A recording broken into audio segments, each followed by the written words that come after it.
Jersey. And yeah, so we still get cruise ships, but not the big ones, not the biggest ones. Now it's a little hazy, but we're going to turn and go down the river. Let's look up the river. You see, that is the only bridge on this side of Manhattan. We're going to stay on this side of Manhattan on this trip, but we're going to do the trip where you go the full circle. That's when you find out there's 19 bridges on the other side of Manhattan. There's one bridge on this side, but there's a reason there's only one. Because when you look up that bridge, you're looking up a state border. New York State on the right, New Jersey on the left, past the bridge, past the top of Manhattan, top of the Bronx, a little bit beyond. It is not easy to build bridges, or tunnels for that matter, across state borders. It's not easy to get two governors agreeing who's going to pay for something. But you know what? It's just not a good place for a state border, but this wasn't the right idea, folks. This is one of those borders the British left us with. The British always leave with the best ones. You post-colonials know what I'm talking about.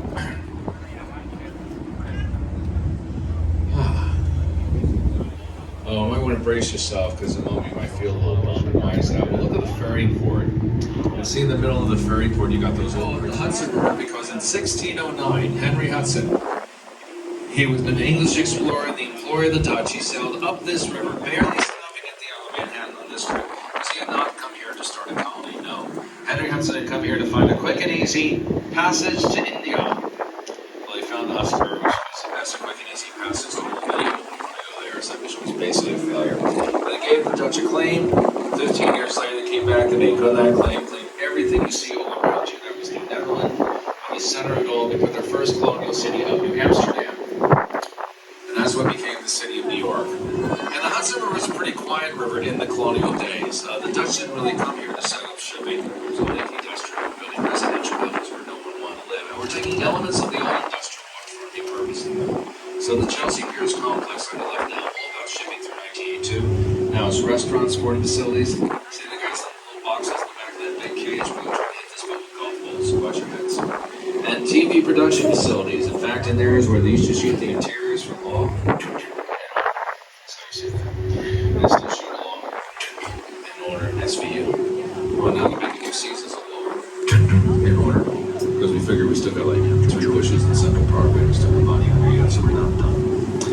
So I came back to the boats February 1st after a brief respite of, oh God, it was over 2 years. But there are things here and not here when I left. And that's a big one on the left there. See all those white pegs? That is Little Island. That is a new park in the Hudson River built and opened during COVID, during lockdown. And that was built by where we used to have Pier 54, so do the math, that'd be by 14th Street. But Pier 54 had been built by the White Star Line for its biggest and best ship, the Titanic, which, for those who may have missed the movie, never got here. So bad luck to use the pier.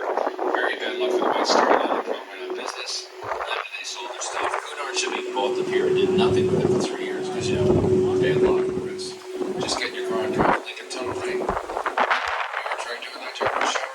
No, don't do it. You'll never get those hours of your life back. Yeah, we needed options. In 1986, it was like an experiment, really. Temporary commuter ferry docks next to the station, Hoboken, Weehawken only. Well, the experiment worked. Now we got commuter boats going further and further up the Hudson, down to the Jersey Shore, alternate route to Staten Island, and Brooklyn, Queens, and the Bronx. We'll have commuter ferries to Manhattan as well. Now, when I came back to the boats after 2 years, I knew all about Little Island. No one told me Jersey City built a giant white head on the waterfront. That was a bit of a shock. You see it there to your right. That's Goldwater Soul. 80-foot high sculpture by Spanish artist Plenza. Will be lit up later tonight.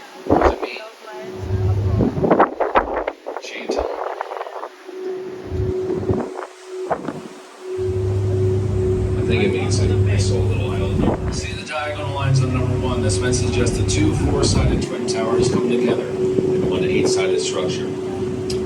Now let's take a look to the right of Jersey City. This neighborhood of Exchange Place is now basically an extension of the financial district of New York.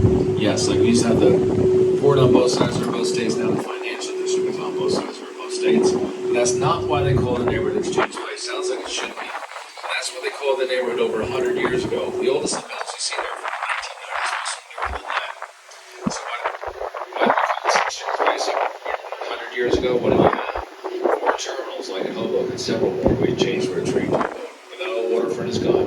But we kept a relic here too, and on your right is where we used to have a massive Colgate factory that was there for generations. We had a lot of toothpaste. Tore the factory down in the 1990s, but we kept the clock. Why? Also, the clock, that's why. asked the question, he said yes. And he got on the truck and he got the job. And the question was, do you speak English? No. He didn't know what the word yes meant. His first word of English he ever spoke in his life. Of course, these companies figure that part out. And I said, well, the job. I said, we're grateful to get his first job.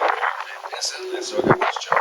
Yes. Now we got Ellis Island coming up on the right. That's where the first federal immigration was in 1892. Now that is not when immigration begins in this country's history. Immigration begins the beginning of this country's history. If you read the full Declaration of Independence, one of our grievances with King George III was he was not